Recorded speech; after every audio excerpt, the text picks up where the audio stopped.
Today I want to talk about changing the lens. Changing the lens that you view your life with.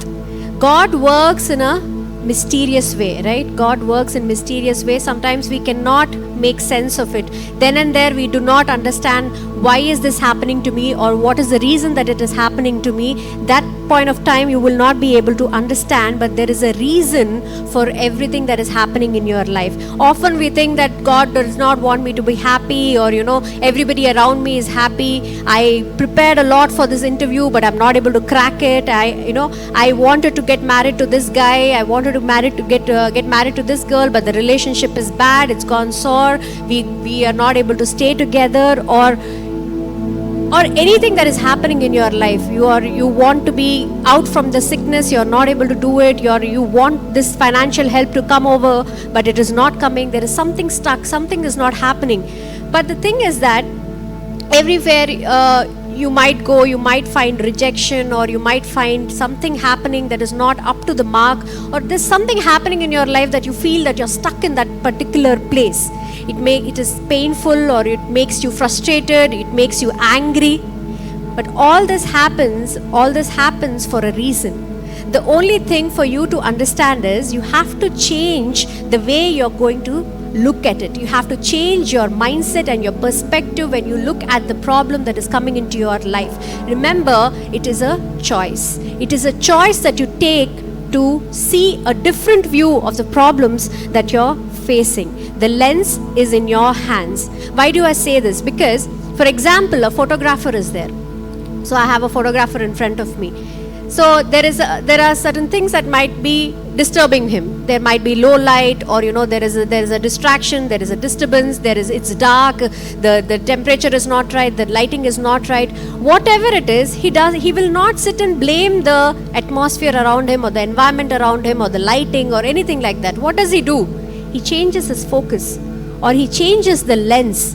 He changes it so that he can make the best out of that situation.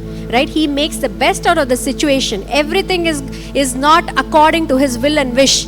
Sometimes the light is extremely low. Sometimes people are not looking the way he wants it to be. But he makes the best out of that situation. Similarly, when we are in our lives, and when you're facing something in your life, you're not able to change it. The best thing that you can do is to change the view, change the mindset, change the perspective you look at the situation in your life, so that you can make the best of it.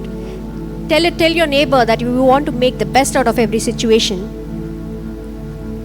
And once you start making the best of every situation, when you start looking at the best of every situation, this is something wrong, but I want to make the best out of the situation. When you take that choice, when you make that decision, you will not see any more closed doors.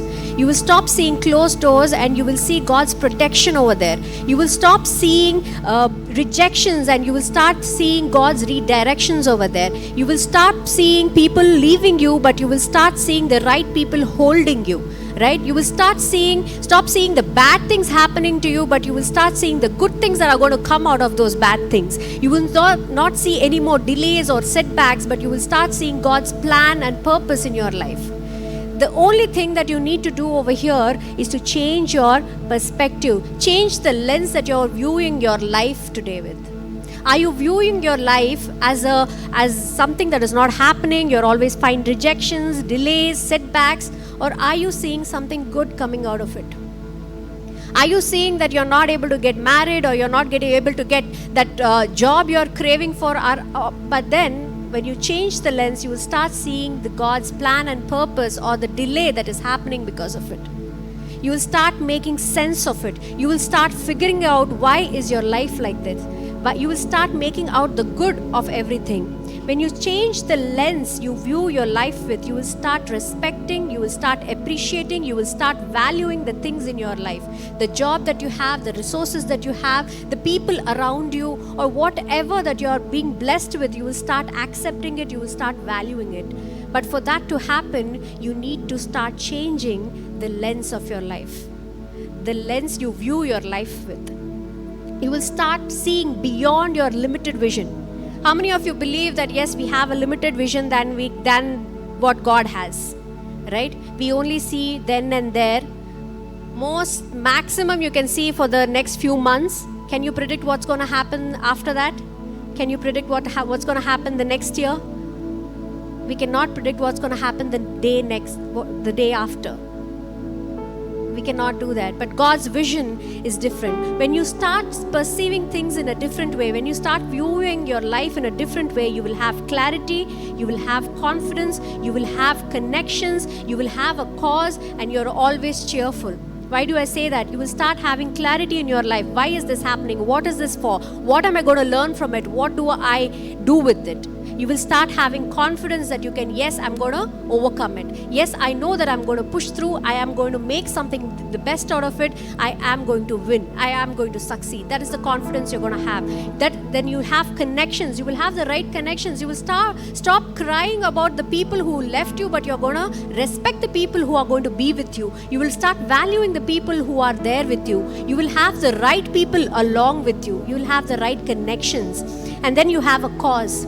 You have a cause for your life. You have a purpose to work for in your life. When you have this, you will also be cheerful. You're always happy. You're joyful. You're going to spread happiness around you. But then if you don't have this, what are you going to do? You'll always start complaining. You will always start crying. You'll always start cribbing. You'll have the different C's in your life. So what do you want? You want clarity, confidence, and connections, or you want to cry, crib, and always be complaining? Change the view, how you look at your life. Change the lens, how you look at your life with. Now, the most important thing is you want to do it. But what is the most important thing that you need to have when you want to do it? Spiritual health.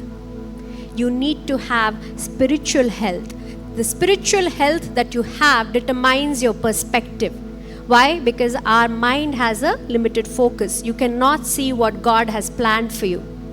You cannot understand what God has planned for you. Where you see a mustard seed, God already sees a huge tree over there. Where you see a obstacle, God already sees a path over there. Where you see a famine, God already sees a bounty over there. Right? Where you see a setback, God is going to see the opportunity that is going to come from there. Where you see yourself in a pit, you're in a pit, you're not able to do anything, it's all dark around you, but God sees you as a person in authority. What God sees is completely different from what we see. And for you to see that, you need to have spiritual health. If Isaac thought that if I'm going to sow in the famine, what is the point in sowing in the famine? He will not be able to reap 100-fold. For Isaac to see that, he had the spiritual health. So today, what is your spiritual health? How is your spiritual health? For you to understand, for you to see the promised land and not worry about the desert around you, you need to have spiritual health. Without spiritual health, without the Spirit of God in you, you will not be able to see what God has planned and what is your purpose in your life. You will always and always keep cribbing about it. You need God in your life. You need a connection with Him. The wisdom comes from the Spirit of God.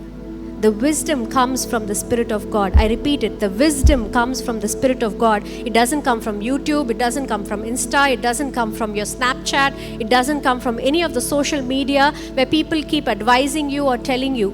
For even if they advise you, for you to understand and for you to take in the right things, you need to have wisdom. Right? And for you to have the spiritual wisdom, you need the Spirit of God in you. You need to have the right connection with God. Without that, nothing is going to happen. For example, I have a pack of seeds in my hand. Okay? I have a pack of seeds in my hand. I keep praying about it. I keep commanding it to grow. I take it to different churches every time. I get it prayed by different pastors every time. I do everything possible. I fast and I do everything for it to go. Will it grow? No. It has to be sown in the soil for it to grow. Similarly, if God has to work with you, if God has to be in you, you have to surrender yourself. You need acceptance in your life that yes, I need God in my life. Only then, when you sow yourself in the presence of God, only then you're going to grow. Only then God will work with you. No matter how long you're going to hold the seed in your hand and keep praying about it, 40 days fasting, 50 days fasting, different churches I'm going to go, so many things I'm going to do, grow, it won't grow. You are the seed, and you have to be sown in the presence of God for you to understand what is going on in your life, for you to know what is your purpose, what is going to happen in your life, without which you will not have spiritual health.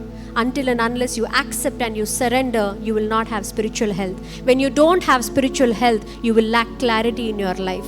You will lack purpose in your life. You will not understand what is happening in your life. You will only complain in your life. But once you have the spiritual health, once you change the view, the perspective that you have towards your life, once you change the lens that you're viewing your life with, everything starts changing. You will view your life better.